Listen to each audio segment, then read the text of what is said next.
Green Mountain Book Festival Board of Directors, Kekla, Magoon, and Kate Messner for reading from their work. What? Okay.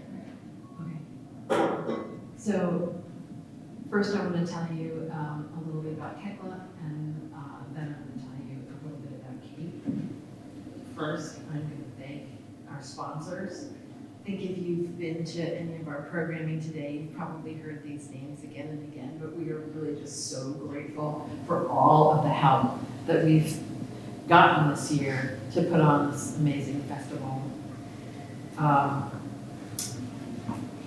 want to thank Northfield Savings Bank, Vermont Humanities, Hanson and Doremus, the University of Vermont, VCA, Pomerleau Real Estate, Vermont Arts Council, Fletcher Free Library, the Media Factory, and especially our main sponsor, Phoenix Books.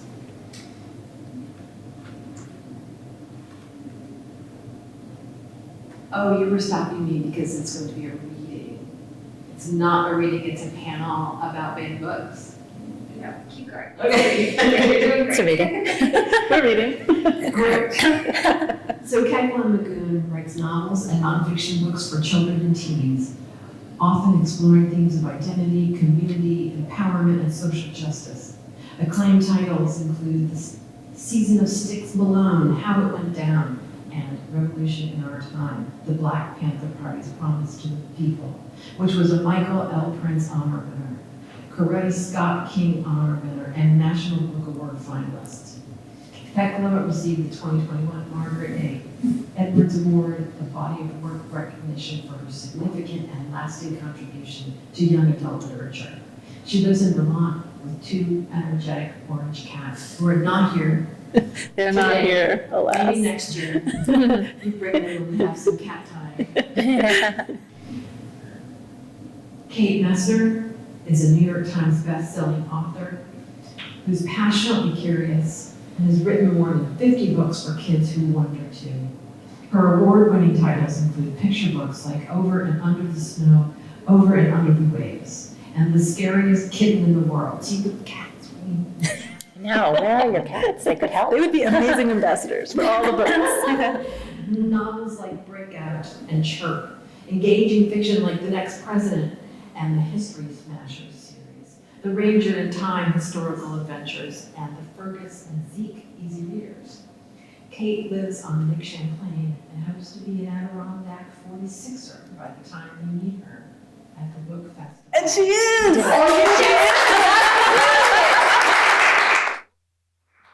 It's when you've climbed all 46 Adirondack high peaks that are over 4,000 feet. Oh my gosh. I put that in my bio as an incentive to finish this summer. I had to give you this bio like way back in, I don't know, last spring or something. That's a high-paced action violate the Geneva Convention. So I'm going to turn it over to Kate and Kevin. Excellent. All right. All right. Thank you for coming. We know it's the end of a very long day of book festivities.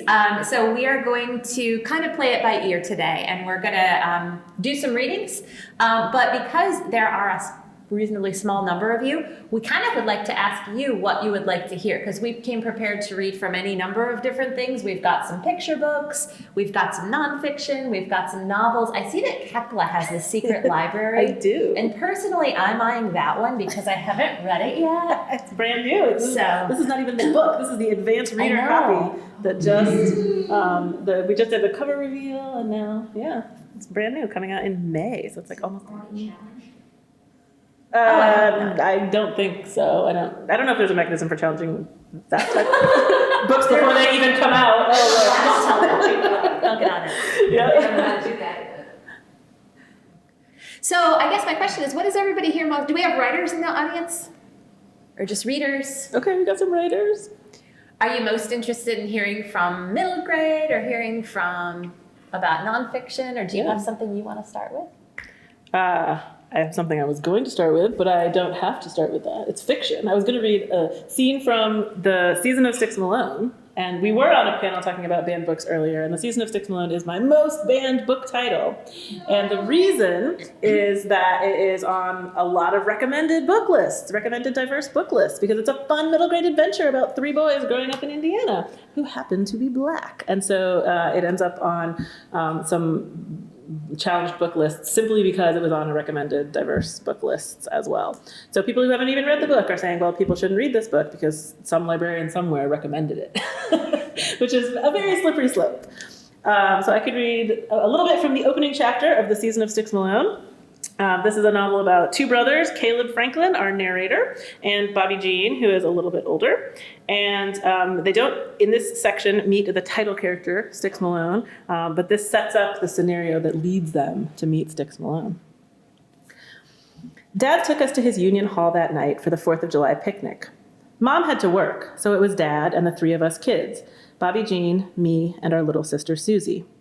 Susie's only 1 year old, and Dad wanted to be able to talk to his buddies freely and play cards, so he put Bobby Jean and me in charge of her.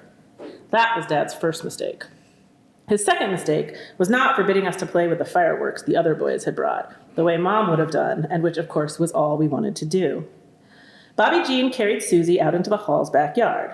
We weren't concerned about her cramping our style. We could always find some girls to fuss over her and take her off our hands. But what we found in the backyard was not normal. What we found was mind-blowing. Corey Cormier stood on one of the picnic tables alongside the largest gunny sack I had ever seen. It could have held my entire body, maybe even Bobby Jean's. Everyone, literally every kid in attendance, 20 or 30 of them, was gathered around, shouting and bidding on the goods inside. I'll loan you my bike for the week. I have 20 allowance dollars coming to me. I'll open the back door of the movie theater for you twice, 3 times. I didn't even know what was in the bag, but I began salivating. Bobby Jean said, "What the?" We had never seen anything like it.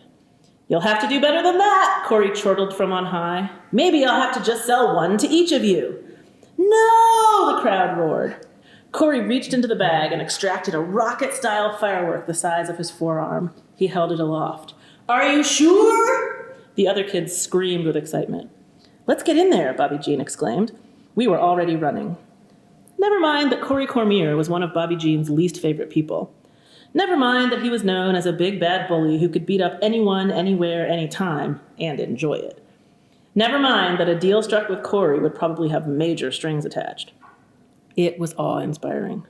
Corey was 11, the same age as Bobby Jean, and 1 year older than me, and yet the boy on the table and the bag in his hands loomed larger than life up there. My mind spun with possibilities. To be up high, all eyes on me, yes, I would do whatever it took to become Corey Cormier's right-hand man, doling out fireworks at my whim. I could practically taste the thrill of power. How would I do it? No idea. But it turned out not to be so difficult to distinguish myself that night. As it turned out, Corey Cormier had always wanted a little sister, and we had one to spare. Here's how it happened. We stood at the edge of the rippling scrum shouting offers. Anything we could think of, loans and favors and involuntary servitude. Suddenly, Bobby Jean's face turned sour. He pushed Susie away from his chest in a hurry. "I think she just messed," he said. "I can smell it."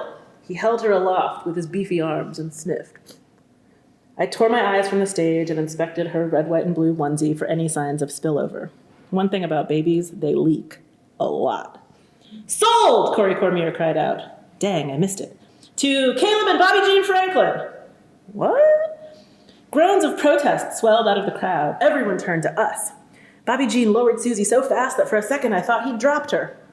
She let out a delighted laugh, and up on stage, Corey Cormier grinned in our direction. He jumped down, pushed the bag of fireworks at me, and stretched out his arms to Susie.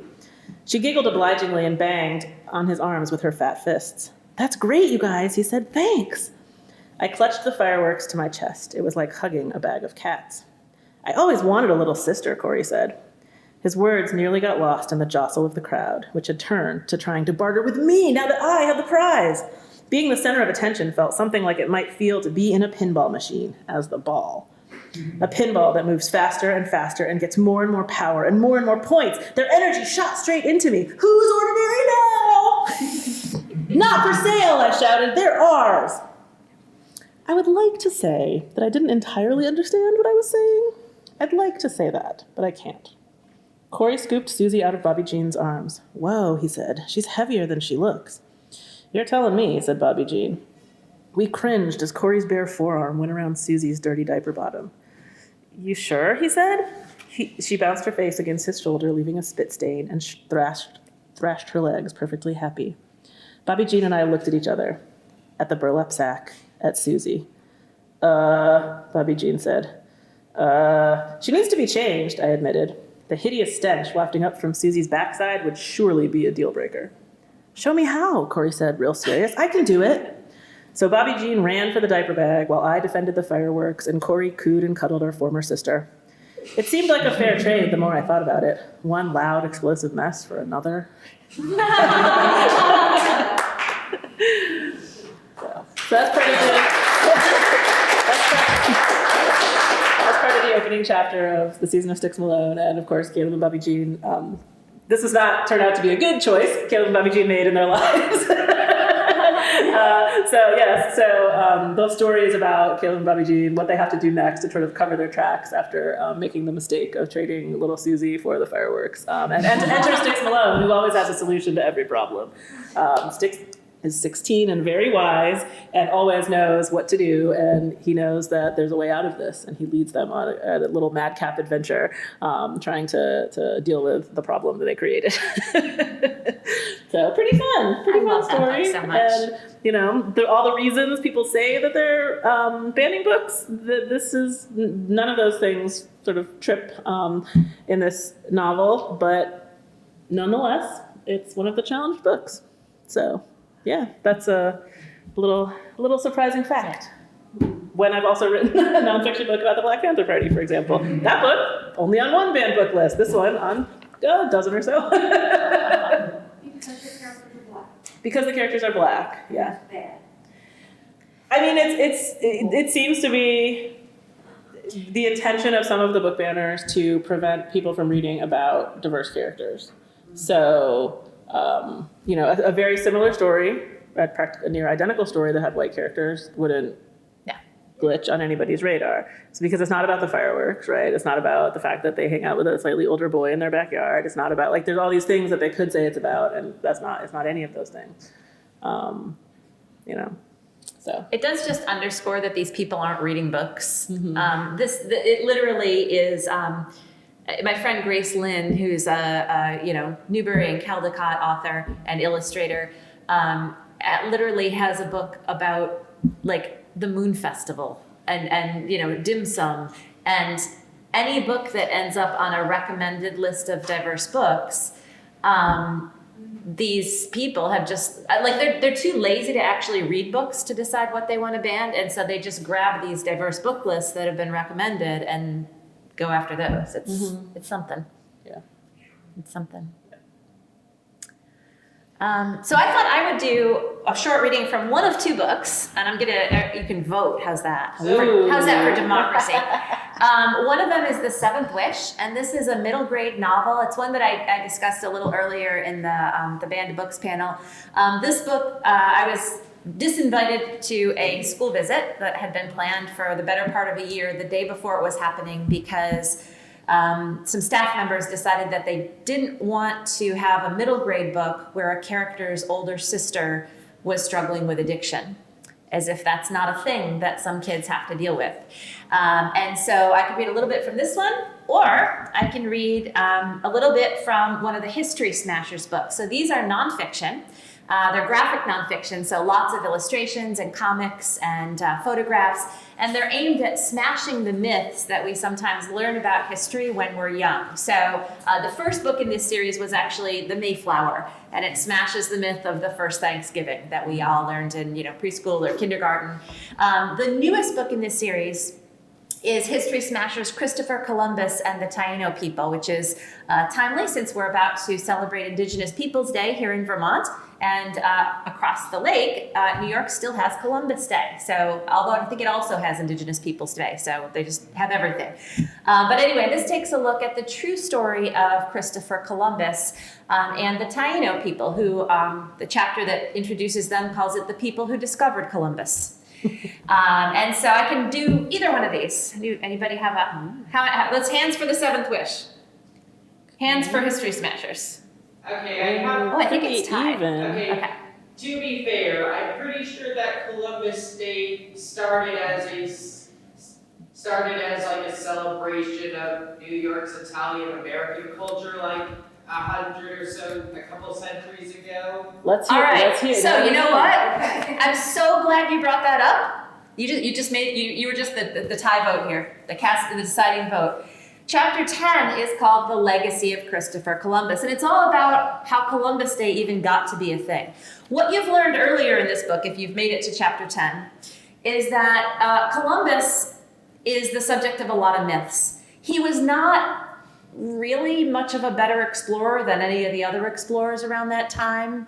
He was not the only person who knew the world was round. Everybody knew the world was round then if they had been educated. The ancient Greeks knew that the world was round. Columbus knew the world was round and greatly underestimated its size, which is why he believed so intently that he could reach Asia by sailing west. And you've also learned, if you've gotten to chapter 10, that when Columbus started setting up these settlements in what is now the Caribbean, he was told in no uncertain terms by the monarchs of Spain to deal with the native people nicely. Like, right, just get along with them, try to establish trade. And right away, he started kidnapping them and sending them back to Spain. He was like, look, they'd make such good slaves. And the Queen of Spain was like, stop. Like, that's not a good way to get in with the native people. Like, they're not going to like you. That's not what we're here for. And he just kept doing it. No matter how many times he was told to quit kidnapping the Taino people, he just kept sending them back to Spain. Like, look, here are some. They'd be good servants. They're like, what are you doing? Eventually, Columbus didn't make one voyage. He made 4. After his 3rd voyage, word got back to Spain that he was doing such a lousy job running these colonies that they sent somebody else to investigate. And when the guy who came to investigate arrived, there had just been an uprising, and Columbus was trying to squash it, and his brothers and everybody's involved. The guy who arrived to investigate arrived to the site of several of the instigators of the uprising hanging from the gallows by the shore. So that was an indication of how well things were going in this settlement. Columbus was taken back to Spain in chains. They arrested him. He was doing such a crummy job leading the settlement. How he convinced them to give him a 4th voyage is a testament to the one thing he was exceptional at, and that is self-promotion. He was really, really good at promoting himself. If Instagram and Twitter had been around in those days, Columbus would have been all over the place. He made great use of the Gutenberg printing press to get the myth of his story out there. And he was really instrumental in sort of creating his own myth. He died still insisting that he had found Asia, a route to Asia, even though everyone else knew that he had not. So, This next person, I can't do an Italian voice. that's okay, it's okay. So this brings us to what you asked about, which is, how did we get to have Columbus Day? And wasn't there like an Italian thing? So this is called The Legacy of Christopher Columbus.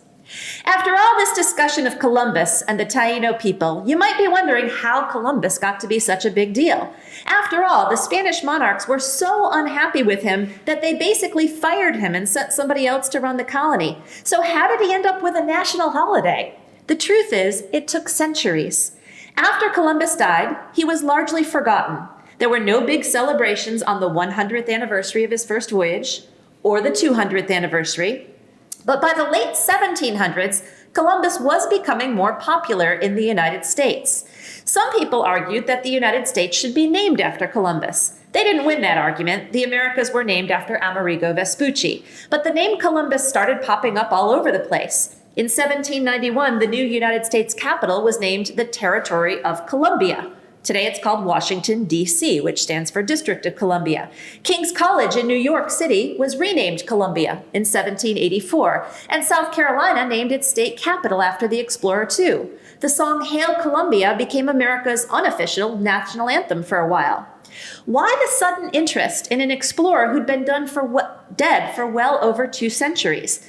It doesn't seem to make sense until you consider the timing. America had just won its independence from Great Britain in the Revolutionary War, and people were searching for a symbol of their history that didn't revolve around the nation they'd just spent years fighting. Columbus wasn't British. He'd been born in Genoa. Many Americans saw honoring him as a way to honor their history without giving Britain all the credit. And they cheerfully ignored the fact that Columbus never actually set foot in what is now the United States. Yeah, pretty sure he only set foot in like Hispaniola and Yep. Puerto Rico. Yep, and a few others too. And maybe some place in Bahamas and Yep. maybe like Antigua and stuff. Little tiny bit of South America too. Early American textbooks featured Columbus in the first chapter and mostly erased Native people. This can also be explained by looking at what was happening in the country at that time. The United States wanted to expand its territory, which meant taking even more native land. The last thing its leaders wanted to do was remind everyone that Native people had been there first. Columbus got even more attention in 1828 when Washington Irving wrote a fictionalized biography of the explorer that painted him as a true American hero. Some school textbooks use that book as a source, even though much of it was made up or exaggerated. So when did people start questioning that glorified version of Columbus's life story? Around the 400th anniversary of Columbus's first voyage, there was a big celebration held in Chicago, and a number of writers published new research about his life at that time. One of them, Justin Windsor, started asking questions about whether Columbus was really as heroic as Irving's book made him out to be.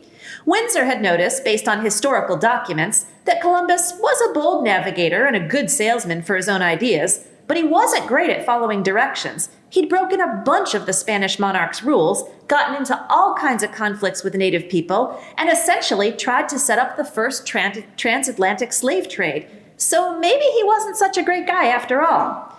That information all came out before 1900. But most American textbooks stuck with the old version of the Columbus story, choosing to show the explorer as a role model, someone who could inspire kids.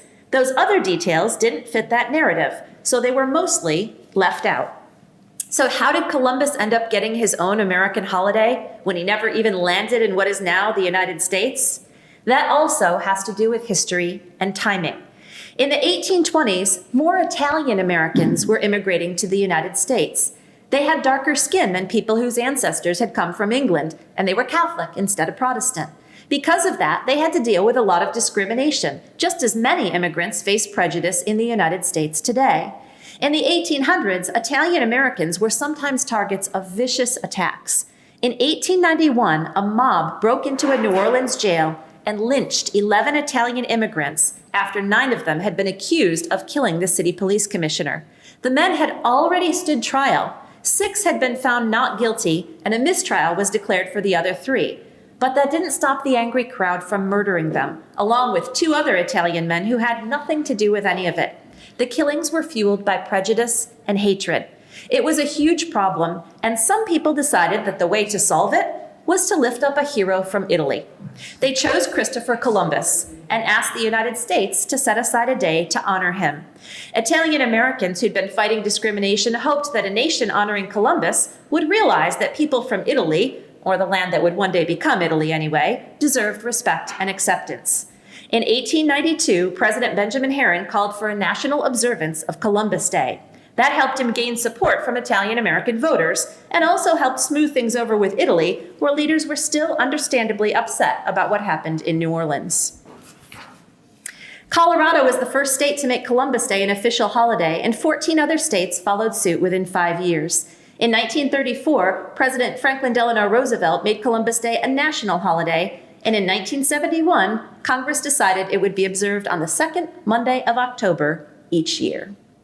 So if you read this book later, you'll be able to read a sidebar called, Hey, what about Leif? Which is all about Scandinavians' outcry about Leif Erikson not getting a day, even though he was there before Columbus.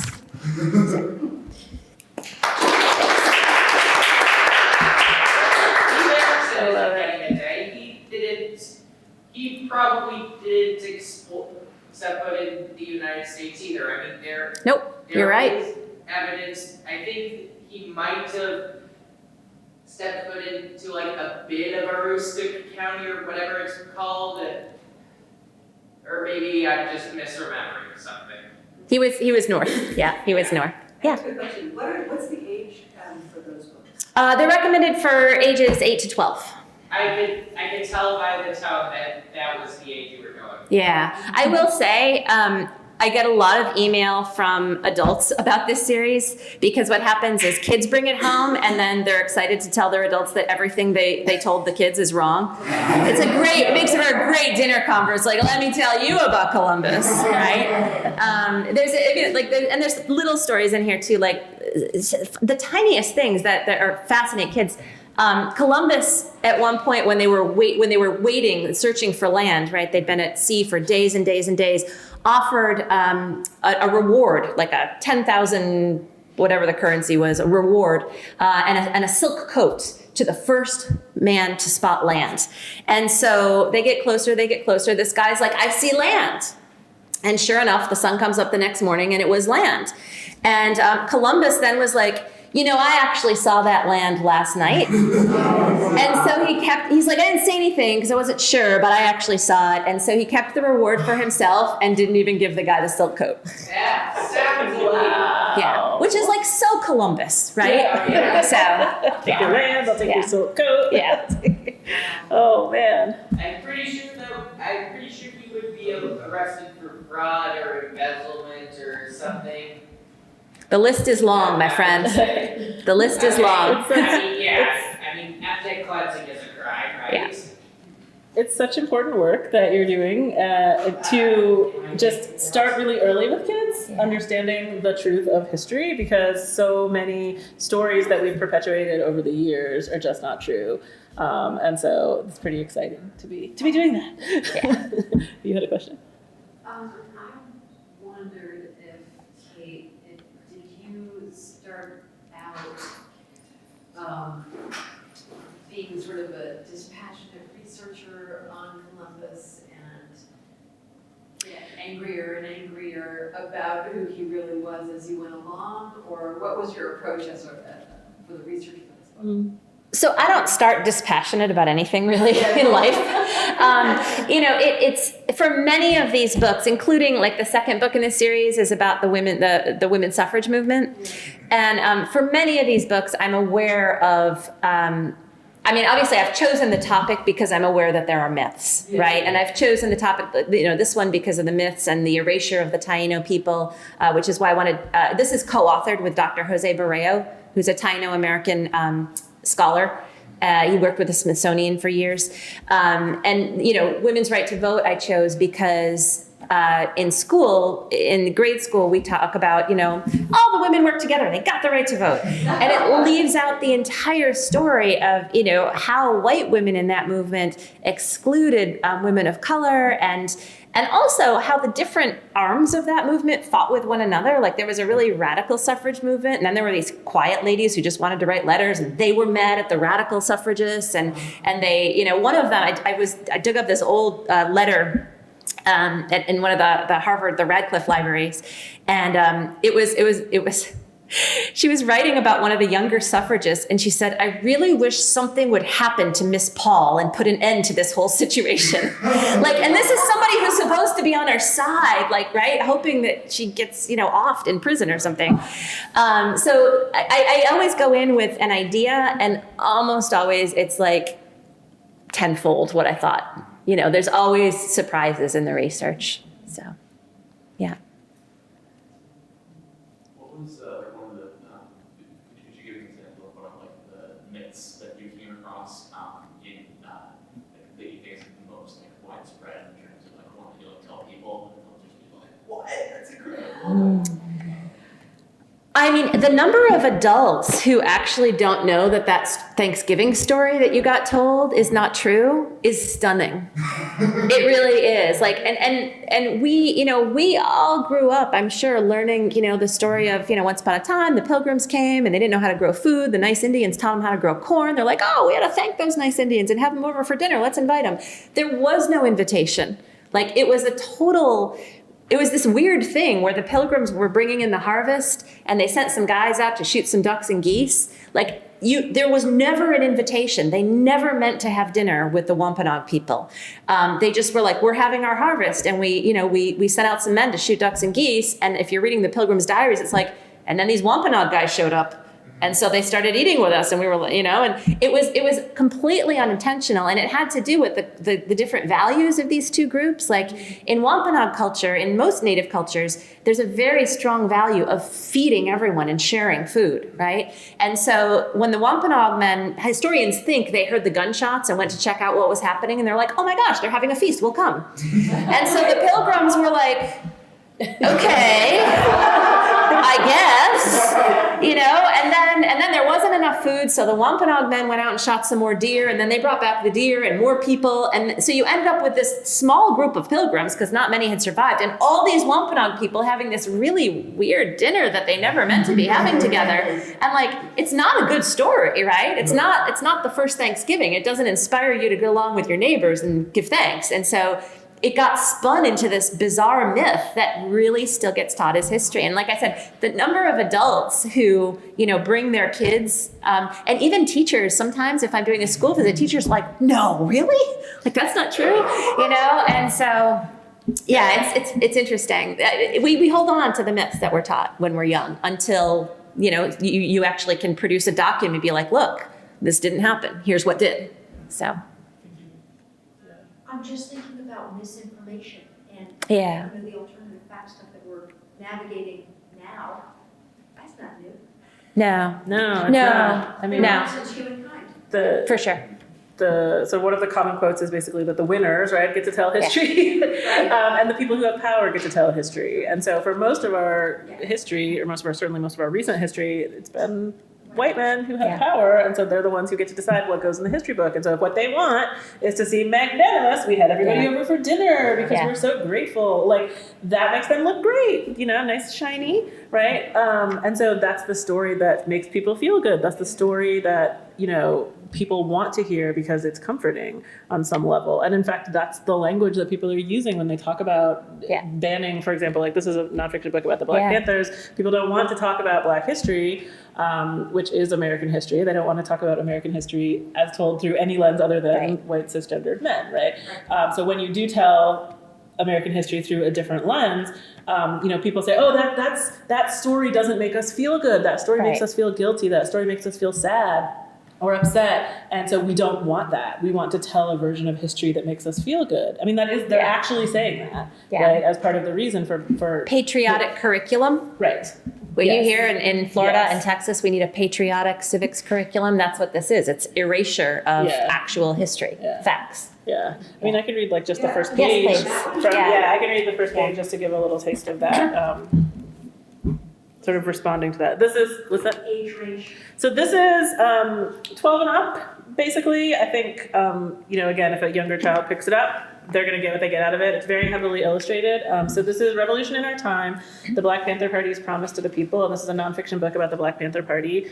And so I'm just going to read this little intro spread because part of the challenge of reading an excerpt from this book is that the whole point of the book being this big to tell the history of the Black Panther Party is because in order to understand the Black Panther Party, you have to understand what came up before, right? The 400 years of enslavement and segregation and the struggle for civil rights and how it went not quite the way that we learned. In the books. And so there was a reason why a group of young Black people in the late 1960s decided that they wanted to arm themselves in self-defense. That made sense in that moment. It doesn't make sense when you just say it in a vacuum, right? Or it sounds scary when you say it in a vacuum, but when you understand the history, you understand the choice. And so it was a controversial choice then and remains controversial, but understanding the context helps understand why they made that choice. So I'll just, read this brief intro. When people talk about the Black Panthers, sometimes they speak in hushed tones, as if history itself could overhear, as if the Panthers are a secret no one should talk about. For many years, Americans have looked away from the Black Panthers' legacy, and because people have looked away, many have forgotten who and what the Panthers really were. The Black Panther Party was a nationwide organization that existed in Black communities in the United States from 1966 until 1982. The Panthers played several roles. They were civil rights and human rights activists, militant revolutionaries, and community organizers, and they were also a political party. They taught Black Americans how to fend for themselves in a country that treated them like second-class citizens, where police officers and politicians often failed to protect people, but abused their power instead. The Panthers committed to defending Black people, with weapons, but also with education and with services designed to raise families out of abject poverty. They were one manifestation of a widespread belief that the passive resistance tactics of the civil rights movement were no longer effective. The Panthers' decision to advocate self-defense was controversial at the time, and it remains controversial. But one thing cannot be denied. In the midst of one of the most turbulent times their country had ever faced, the Panthers took a stand. Their actions drew thousands of followers and brought the attention of the entire nation to their movement, making them the target of one of the most sustained and organized repression efforts ever made by the U.S. government against its own citizens. The Panthers fought a revolution in their time, just as we are fighting one in ours. They were called troublemakers, terrorists, and branded as anti-American, but the truth of their work belies these labels. They boldly claimed their place at the vanguard of a centuries-old fight for equality, and their legacy continues to lead the way forward.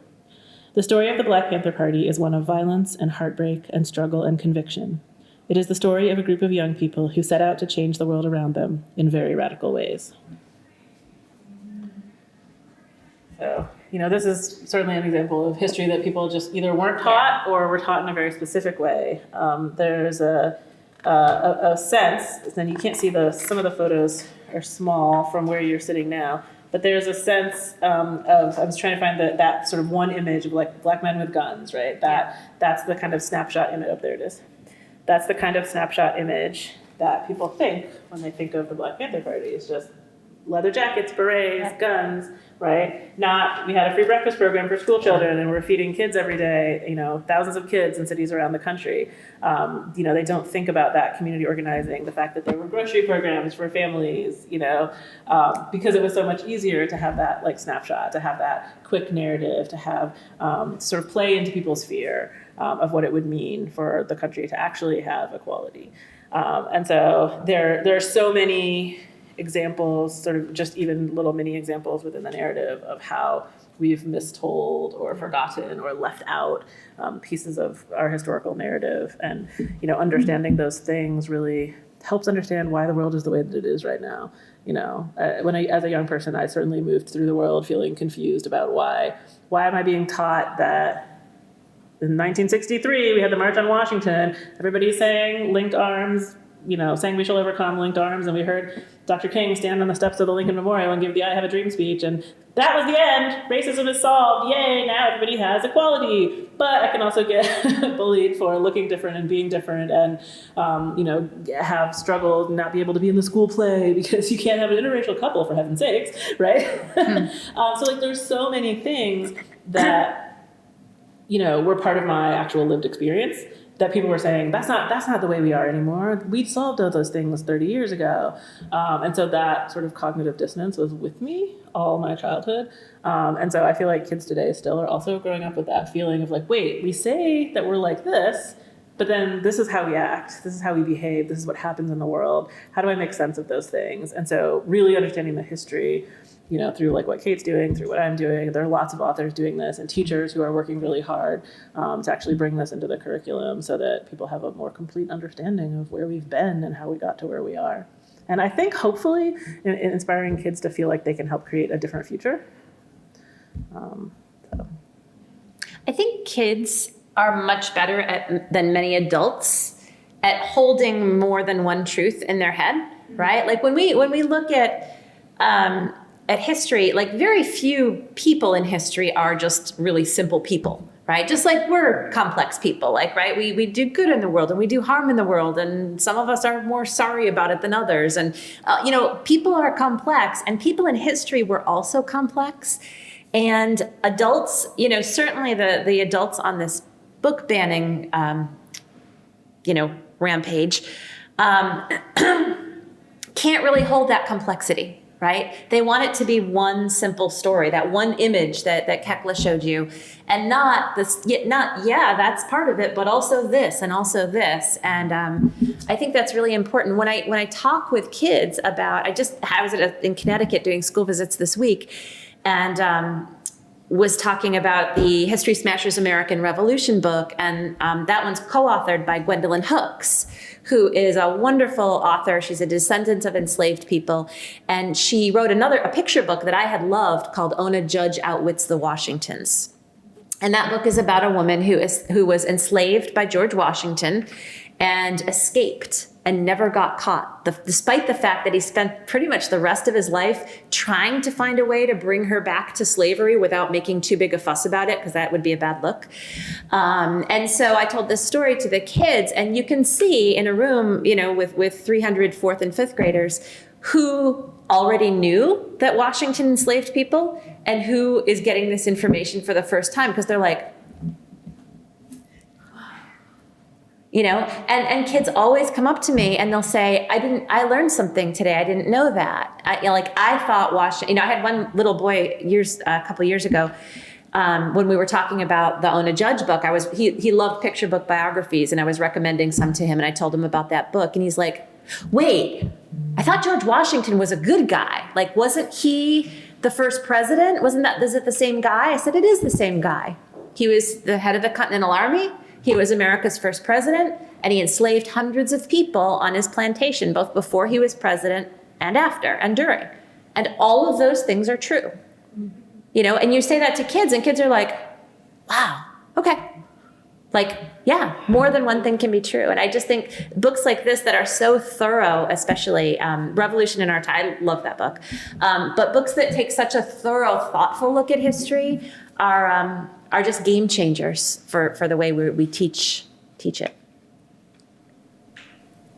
I'd like to say I'm a librarian, but I'm also a mother. And, my son has grown up on your books, and he's 14 now. And one of the things that I really appreciated about your the kinds of books that you write is that they're all over the place. You've got Stick, we read all the Stick Below. And my son is African American, so that's a really important book for him. And so is Revolution in Our Time. So that he can hold both those experiences, Black experiences, as an understanding of what as he's building his identity, how you can be in the world, and I think that's a really important part that writers play in the lives of children, is that ability to kind of find yourself within the context of such a complex world, particularly now. It's a very complex world that children are growing up in, and your work is really helping to make sense of that. And I really thank you very much. Thank you. Yeah, I do try to write a lot of different books, and you do too. Like, it's just such a range of topics. Partly because I feel like I have a lot of different sort of facets to myself and facets to my own experience that I want to explore and play with. But yeah, also that sense of wanting it not to just be one Black experience that's represented on the page.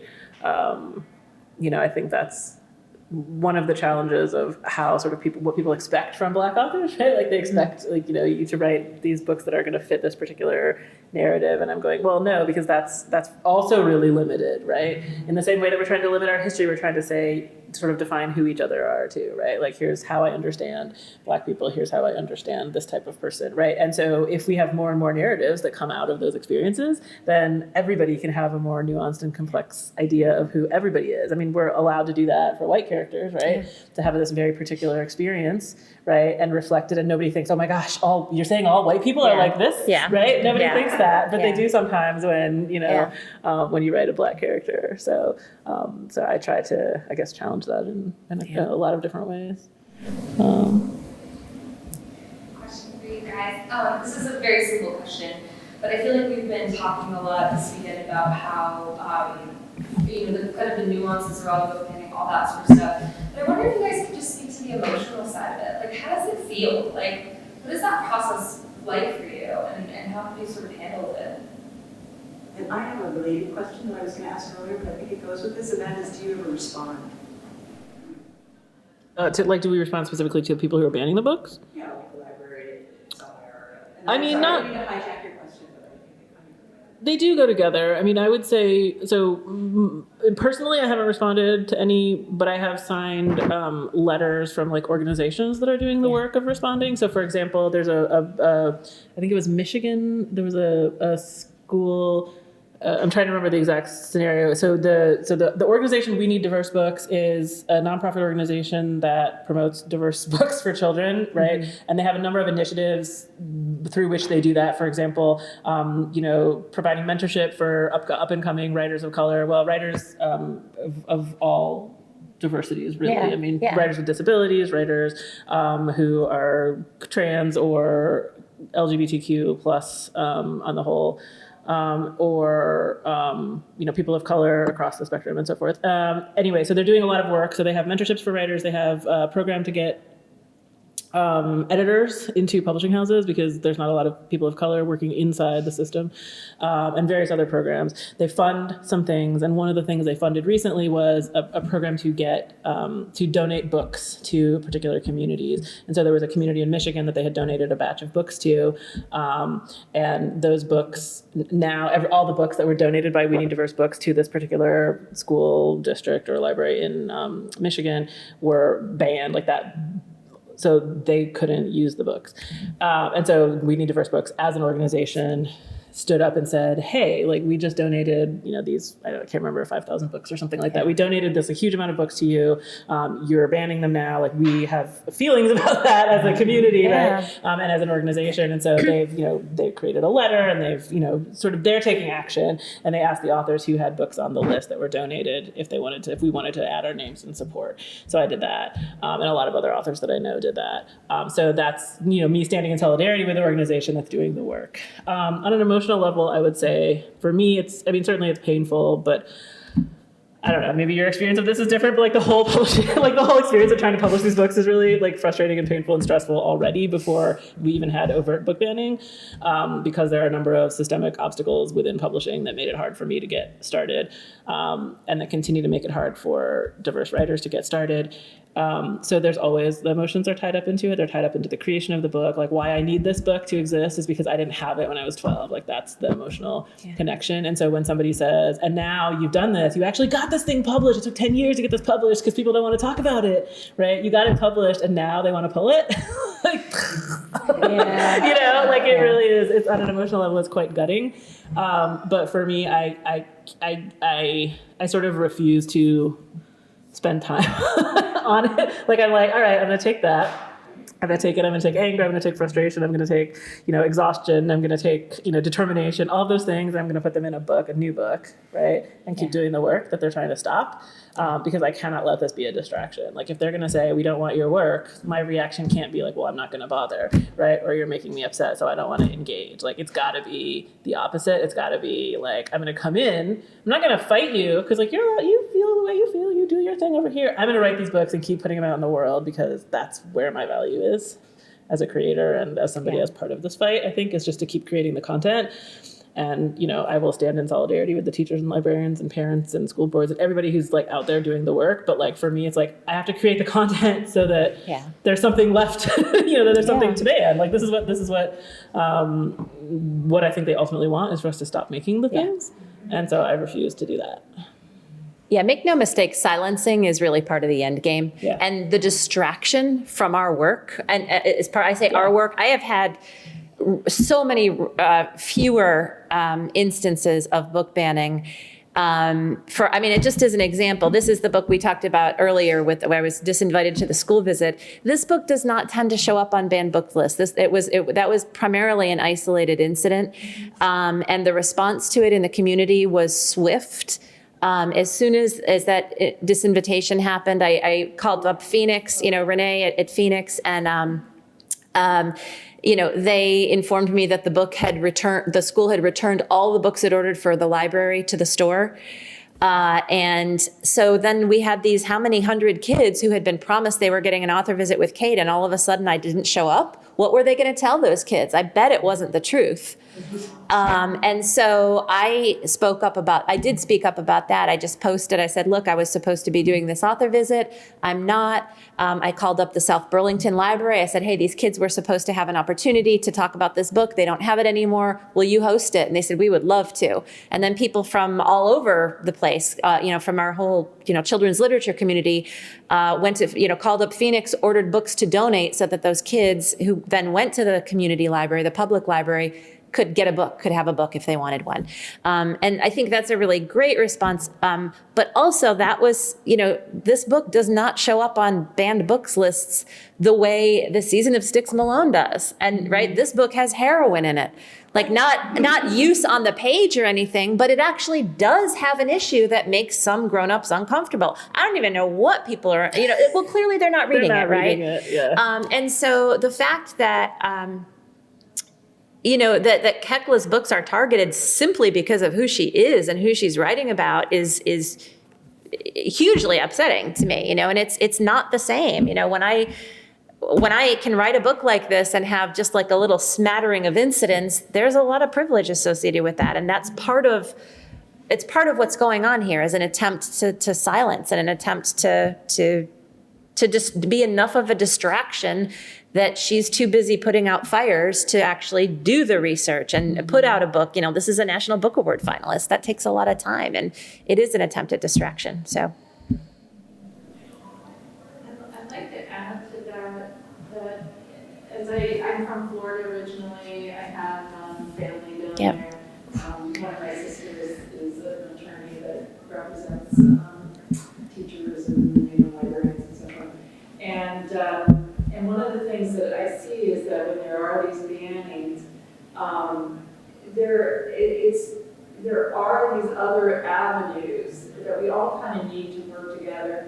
If the school system or public library system is banning books, then I see in those communities the bookstores, the independent bookstores, they're selling those books and they're putting them on their website. These were banned in the schools. So buy them here, or we're donating them. I feel like, this is a really, really serious time in our nation's history, and we need to be strategic about how we maneuver through these periods and working together with libraries, booksellers, and writers, and publishers. We're all kind of working together. We'll, I think, eventually. For sure. Ideally, we win the war, though, so we don't have to keep running around, doing these side runs. Yeah, I think we'd like to do these side runs for a while. Yeah. Yeah. Well, especially in places like that. Yeah. Well, if nobody else has questions, well, just thank you so much for joining us at the end of a long day. We really appreciate it.